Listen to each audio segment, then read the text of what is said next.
नमस्ते, मैं उज्ज्वला महाराष्ट्र पूना से। दोस्तों, बारिश का महीना शुरू है और इन दिनों में हमारे सारे पौधों का ग्रोइंग पीरियड होता है और अगर इन दिनों में हम उनको अच्छे से खाद दे दें तो ये बहुत अच्छे से सरवाइव करते हैं और हेल्दी बनते हैं, जिससे ज़्यादा मात्रा में फूल फल हमें दे देते हैं।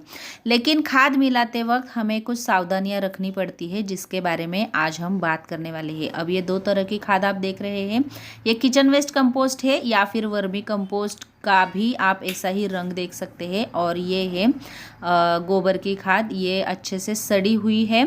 इन दोनों के कलर में आप डिफरेंट देख सकते हैं, ये थोड़ा सा भूरा भूरा है और ये जो है हमारा गोबर की खाद वाला, ये अच्छे से काला बना हुआ है। इसका मतलब ये अच्छे से सड़ा हुआ है। बहुत ही पुरानी खाद हमें नहीं देनी है, अगर पुरानी है तो उसमें पोषक तत्वों की कमी रहती है। और बहुत नई खाद भी हमें नहीं देनी है, नहीं तो वो अच्छे से डिकम्पोज नहीं होती और हमारे गमले में स्नेक और स्लग हो जाते हैं, तो ये डर उनको रहता है।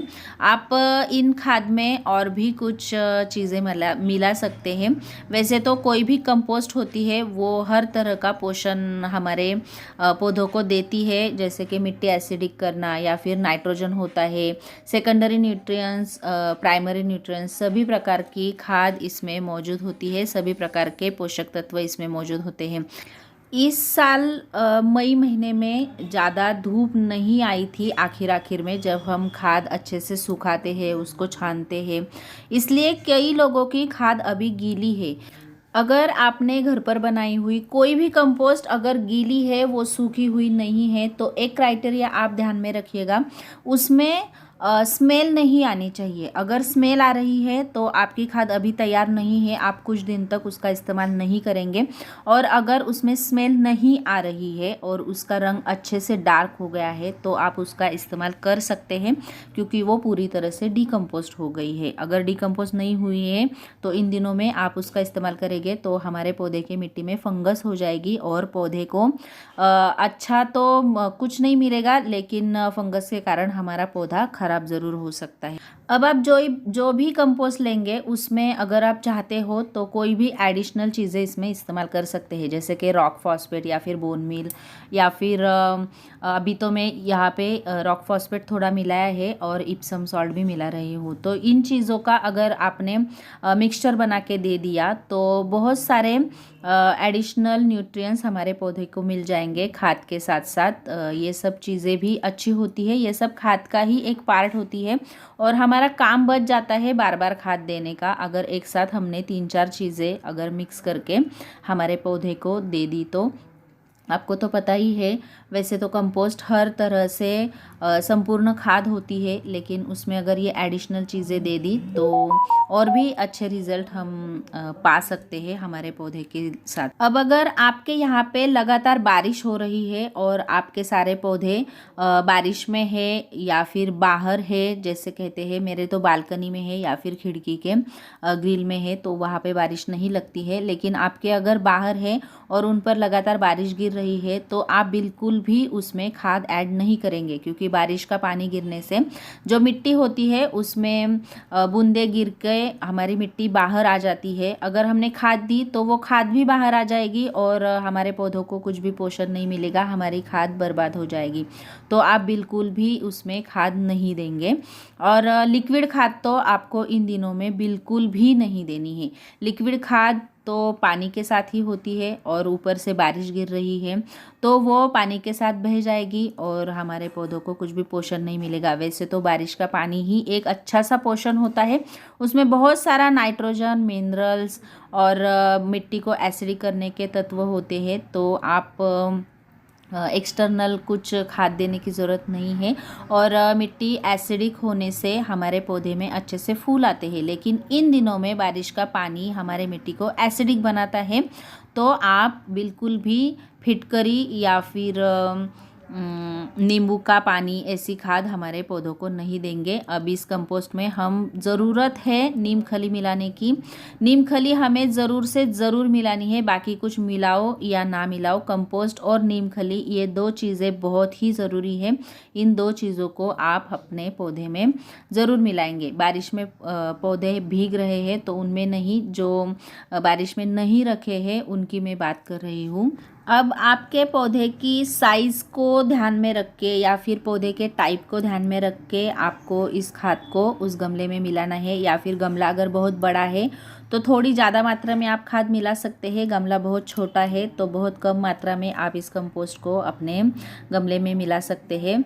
और डेकोरेटिव प्लांट को अगर आपने खाद नहीं दी अभी तो भी चल जाएगा। जो फ्लावरिंग वाले प्लांट है उनको आप दे सकते हैं, और ज़मीन में लगाए हुए पौधे को भी आप इस वक्त खाद दे सकते हैं। जब भी बारिश गिरती है तो भी आप उन पौधों में खाद दे सकते हैं, लेकिन गमले में है आपके पौधे और बारिश में है तो आप उनमें खाद नहीं देंगे। अगर लिक्विड खाद की बात करेंगे तो आप सरसों की खली, बनाना पील का पानी और चाय पत्ती, इसका इस्तेमाल बिल्कुल नहीं करेंगे, क्योंकि ये जो चीज़ें होती है उनको बहुत जल्दी फंगस हो जाती है।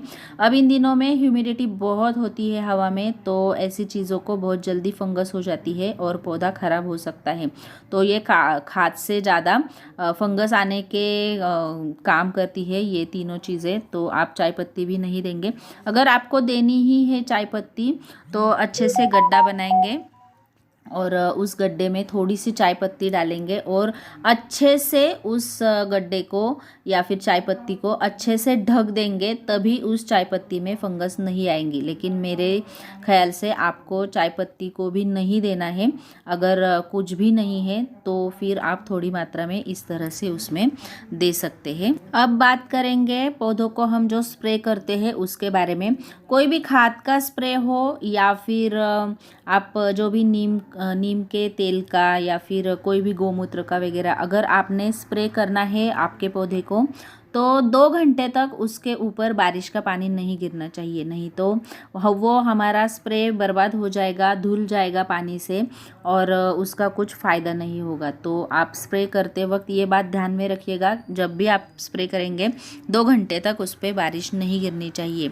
और अगर गिर गई तो आप दोबारा स्प्रे कर सकते हैं, लेकिन बारिश रुक जाने के बाद और वापस 2 घंटे के बाद उस पर पानी नहीं गिरना चाहिए। इससे अच्छा आप ना ही करें स्प्रे तो भी चलेगा। नीम खली दी अपने पौधों को, वो भी काफ़ी अच्छी बेनिफिशियल होती है इन दिनों में। और बारिश के पानी की वजह से पौधे अच्छे से धुल भी जाते हैं, तो उनमें ज़्यादा स्प्रे करने की भी ज़रूरत नहीं है। अब ये जो नए पौधे हैं आपने जिनको रिपोर्ट किया है उनमें आपको बिल्कुल भी कोई भी खाद नहीं मिलानी है, क्योंकि इनकी जड़ें बहुत ही सॉफ्ट होती है और अच्छे से सेट नहीं हुई होती है।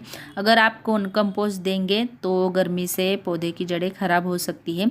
मेरा ये हिबिस्कस का पौधा है और लगभग 1 से 1.5 महीना हो गया है इसको रिपोर्टिंग किए हुए, और इसमें अच्छे से ऊपर से ग्रोथ शुरू हो गई है, इसलिए मैंने इसमें थोड़ा सा कंपोस्ट मिलाया है। आप भी ऐसे जो नए पौधे रिपोर्ट किए हैं उनकी ग्रोथ नहीं दिख रही है तो उनमें खाद नहीं मिलाएंगे, और छोटी सी ग्रोथ भी दिख रही है तो थोड़ी मात्रा में इसमें कंपोस्ट मिला सकते हैं। और अगर ये जो रेन लिली वाले पौधे होते हैं इनमें खाद देने की जगह नहीं होती है तो आप ऐसी थोड़ी थोड़ी खाद इसमें ऊपर से डाल सकते हैं। लेकिन इनको खाद देते वक्त आपको एक बात का ध्यान रखना है कि ये खाद उन पत्तों पे नहीं रहनी चाहिए। अगर पत्तों पे रह गई तो हमारे पौधे की पत्तियां खराब हो सकती है, और जैसे ही पत्तियां खराब होगी तो उनमें फंगस लग जाएगी, पौधा खराब हो जाएगा। तो इस बारिश के दिनों में इस तरह से खाद देते वक्त या फिर स्प्रे करते वक्त आपने कुछ ध्यान में रखी बातें, तो हमारे पौधे अच्छे से सरवाइव कर लेंगे और उनकी अच्छे से ग्रोथ होती रहेगी। तो कैसे लगा आपको ये वीडियो? अच्छा लगा तो लाइक ज़रूर कीजिएगा और मेरे चैनल को सब्सक्राइब कीजिएगा। नमस्ते।